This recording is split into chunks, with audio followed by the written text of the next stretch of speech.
بسم اللہ الرحمن الرحیم رب اشرح لی صدری ویسر لی امری واحلل عقدۃ من لسانی یفقہوا قولی۔ ہم نے پچھلے لیسن میں پڑھا تھا نون ساکن کی پہلی دو حالتیں، کہ نون ساکن کے بعد اگر حروف ہلکی میں سے کوئی آ جائے، حمزہ ہا، عین ہا، غائن ہا، تو پھر ہم اس پر غنہ نہیں کریں گے، مطلب کہ ہم اظہار کریں گے، نون کی پراپر آواز نکالیں گے، نون کو ایز اے لیٹر کنسیڈر کریں گے اور اس کو نون ہی پرناؤنس کر کے پڑھیں گے۔ اور اس کے بعد ہم نے پڑھا تھا ادغام۔ ادغام کا مطلب ہے کہ یرملون میں سے یا نون میم اور واو میں سے کوئی آ جائے تو پھر ہم آواز کو مدغم کر دیں گے، نون کی جو نون ساکن کا غنہ ہے وہ یا نون اور میم اور واو میں مدغم کر کے یا نون میم اور واو کے ساتھ ملا کے پڑھیں گے، دو آوازوں کو ملا دیں گے، ٹھیک ہے؟ جیسے من یؤمن، اس طرح سے غنہ بھی کر دیا، یا بھی دے دی اور دو آوازوں کو ملا دیا۔ لیکن اسی میں یرملون میں لام اور را ایسے تھے جو کہ کسی کا اثر لیتے ہی نہیں ہیں اور وہ بغیر غنے کے پڑھے جاتے ہیں۔ من لدن کا، اب اس میں یہ تھا کہ اس کو ریکگنیشن کے لیے بہت ہی آسان اس کا طریقہ یہ ہے کہ جہاں پہ شد اور جزم اکٹھے آ جائیں تو وہ والا لیٹر جس پہ جزم ہوتی ہے وہ ہم اسکپ کر دیتے ہیں اور پچھلے لیٹر کو ڈائریکٹلی شد والے لیٹر کے ساتھ ملا دیتے ہیں۔ اگر وہ غنے والا ہے تو غنہ کر کے ملا دیتے ہیں، نہیں تو بغیر غنے کے ملا دیتے ہیں۔ غنے والے میں نون ساکن اپنی اثر تھوڑا دکھا دیتا ہے اور لام اور را کیونکہ اثر لیتے ہی نہیں ہے، اس لیے نون ساکن اپنا اس میں اثر دکھا ہی نہیں سکتا۔ اب 7 جگہ قرآن میں ایسی آئی ہیں، 7 لفظ ایسے ہیں جن پر یہ قاعدہ جاری نہیں ہوتا، وہ 7 ہیں، بس ان کو آپ یاد رکھ لیں، ویسے بھی قرآن میں پڑھتے وقت یاد ہو ہی جائیں گے، پتہ چل جاتے ہیں، 7 تو ہیں ٹوٹل۔ سنوان، سنوان غنہ نہیں کریں گے، کنوان، بنیان، دنیا، یاسین والقرآن الحکیم، نون والقلم، من راق، من کے بعد سکتا ہے، رکنا ہے ہم کو اور اس کے بعد پھر آگے بڑھنا ہے۔ یہ 7 ایکسیپشنز تھیں قرآن میں جن پہ یہ رول نہیں، ادغام کا رول نہیں اپلائی ہوتا، غنے کا، اظہار کا رول جو ہے وہ نہیں اپلائی ہوتا۔ اظہار کر دیتے ہیں، حالانکہ حروف ہلکی نہیں آئے لیکن پھر بھی اظہار ہو جاتا ہے۔ آگے ہم پڑھنے جا رہی ہیں اقلاب۔ اقلاب کا مطلب ہے نون ساکن یا تنوین کے بعد با آ جائے تو نون ساکن اور تنوین کو میم سے بدل کر غنے کے ساتھ پڑھتے ہیں۔ عام علامت کے طور پر وہاں چھوٹی سی میم بھی لکھ دی جاتی ہے، مثلا میم بعدی، چھوٹی سی میم لکھی ہوئی ہوتی ہے، لیکن اصل یہ ہے کہ اگر نون ساکن یا تنوین کے بعد با آ جائے تو پھر نون ساکن اور تنوین کو میم سے بدل دیتے ہیں، جیسے مم بخیلا، ام بیونی بذنبہم، اور بالکل اسی طریقے سے تنوین کے ساتھ بھی ایسے ہی ہوگا کہ تنوین کے بعد اگر با آ جائے تو اس تنوین کے بھی ہم اینڈنگ ساؤنڈ کو میم میں بدل دیتے ہیں۔ کرام بررہ، سمیع بصیر، حل بہذا، امدا بعیدا، یہ تو اقلاب ہے اور اس کا کوئی ایسا نہیں ہے، وہی جو میں نے بتایا تھا کہ جب نون ساکن کے بعد با آ جائے تو پھر ہم نے غنہ کرنا ہوتا ہے اور اس کو با میں بدل دیتے ہیں۔ اب اگر نون ساکن کے بعد با آ گیا، اقلاب کا یہ قاعدہ ہو گیا اور اس کے بعد اخفا ہو جاتا ہے۔ چوتھی جو ٹائپ ہے نون ساکن کے بعد اخفا، وہ کیا چیز ہے؟ نون ساکن یا تنوین کے بعد اب باقی جو لیٹرز بچ گئے ہیں، حروف ہلکی نکال دیں، یرملون نکال دیں، ان کے علاوہ جو بھی لیٹرز بچ گئے ہیں 15 لیٹرز جو ہو جاتے ہیں، ان میں سے کوئی حرف آ جائے تو نرم غنے کے ساتھ پڑھیں گے۔ اسے اخفا کو اخفائے حقیقی کہتے ہیں، یعنی کہ اس پہ غنہ کرنا ہے، نرم غنے کے ساتھ پڑھیں گے، نرمی سے ناک سے آواز نکال دیں گے۔ من قبلی کا، یہ جو 15 حروف ہیں یہ میں آپ کو گنوا دیتی ہوں، تا، ث، جیم، دال، زال، ز، سین، شین، صاد، ضاد، طا، ظ، ف، قاف کاف. ٹھیک ہے. اب کیونکہ با بھی نکل گیا, با جو تھا وہ اقلاب میں نکل گیا, وہ با آ جائے تو نون میم میں بدل دی جاتی ہے. حمزہ ہا عین ہا غائن خا حروف حلقی وہ نکل گئے. یرملون جو ہے وہ اس میں نکل گیا, ادغام میں نکل گیا, دو آوازوں کو ملانا. باقی ہمارے پیچھے یہ 15 حرف رہ گئے. تا ث جیم دال زال ز سین شین صاد ضاد طا ظا فا قاف اور کاف. اب ان جو اخفا کرنے والے ہیں نا, جو غنہ کرنے والے لیٹرز ہیں, اب اس کو یاد کرنے کی ضرورت نہیں ہے, کیونکہ ہم نے پچھلی چیزوں کو ہم نے نکالتے گئے. با نکال لیا, اس پہ ہم نے اقلاب کر دیا. حروف حلقی نکل گئے, اس پہ ہم نے اظہار کر دیا. یرملون نکل گیا, اس پہ ہم نے جو تھا وہ ادغام کر دیا. باقی جتنے بھی لیٹرز بچ گئے ہیں نا, اس پہ ہم نے آنکھیں بند کر کے غنہ کر دینا. وہی جو سب سے پہلے میں نے بات بتائی تھی کہ حروف حلقی کے علاوہ سب میں آپ نے غنہ کرنا ہے, وہی چیز آ گئی. حروف حلقی اور لام اور را. اس کی پریکٹس کر لیتے ہیں.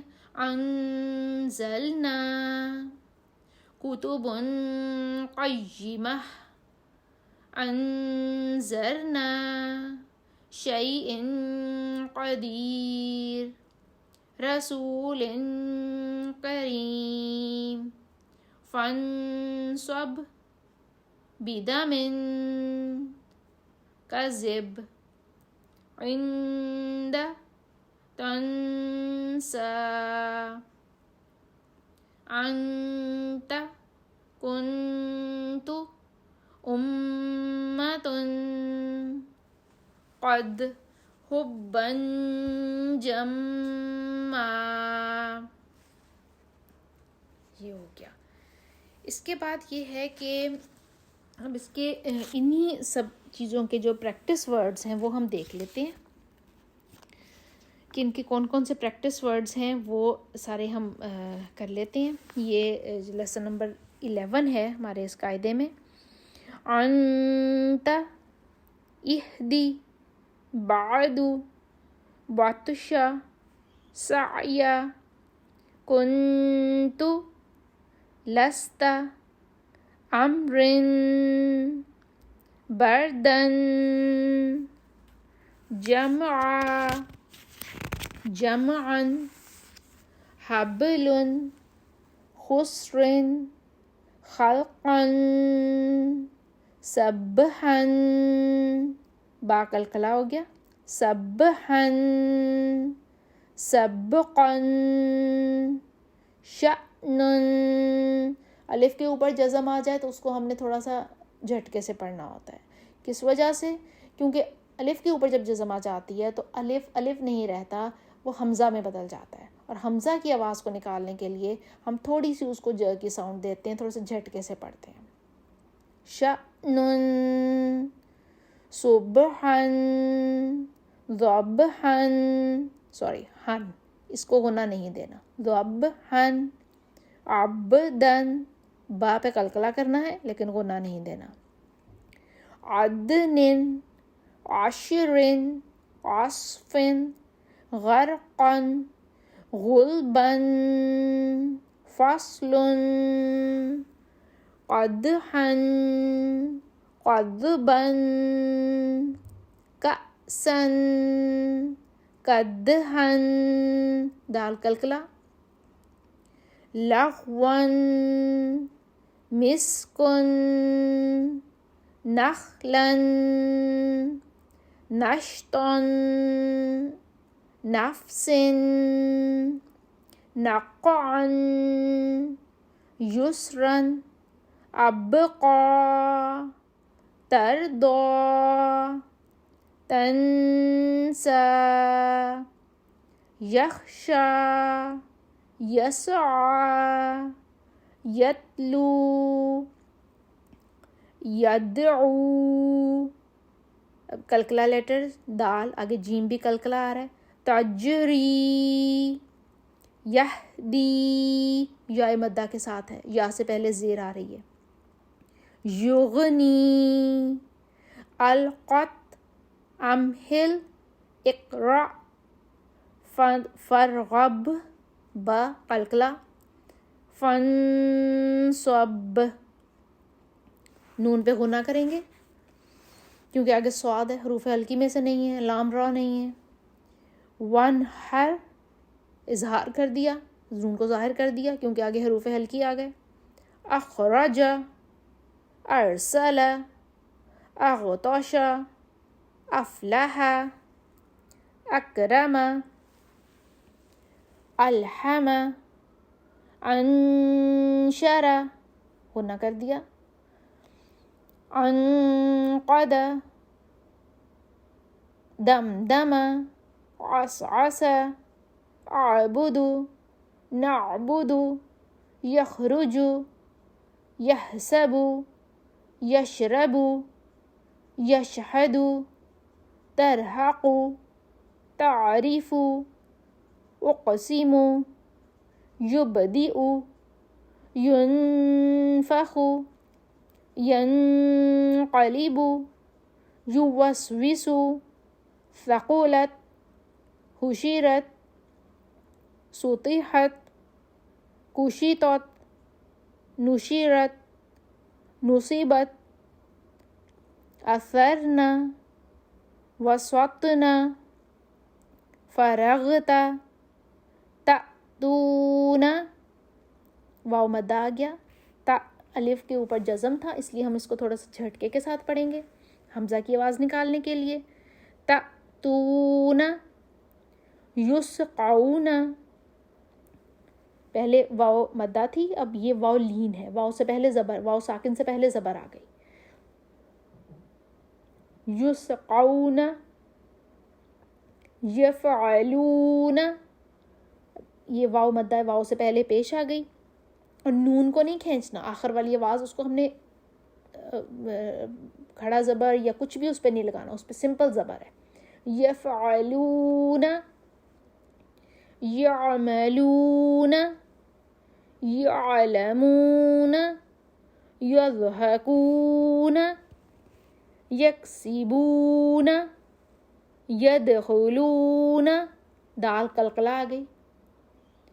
یدخلون ینظرون نون پہ غنہ کر دیں گے کیونکہ حروف ہلکی میں سے نہیں ہے، لام و را نہیں ہے، یرملون کا ادغام نہیں ہے، کچھ بھی نہیں ہو رہا.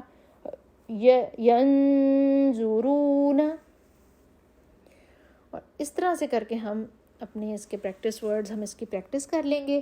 اس پر ہم وہ جو ہم پڑھتے آئے ہیں کہ اظہار، ادغام، اقلاب اور اخفا، ایکچولی یہ سمپل کہ ہم نے جہاں پہ حروف ہلکی آ جائیں گے وہاں پر ہم نے اظہار کر دینا ہے، مطلب کہ غنہ نہیں کرنا. جہاں پہ یرملون آ جائے گا وہاں پہ لام اور را آ جائیں گے تو بغیر اس کے ہم نے ملانا ہے، اور ادروائز ہم نے اوڑنے کے ساتھ ہم نے ملا دینا ہے. اور اقلاب میں نون ساکن کے بعد با آ جائے گی تو ہم نے اس کو جو ہے نون کو میم میں بدل دیں گے اور اس کو ہم اس طریقے سے ملا دیں گے.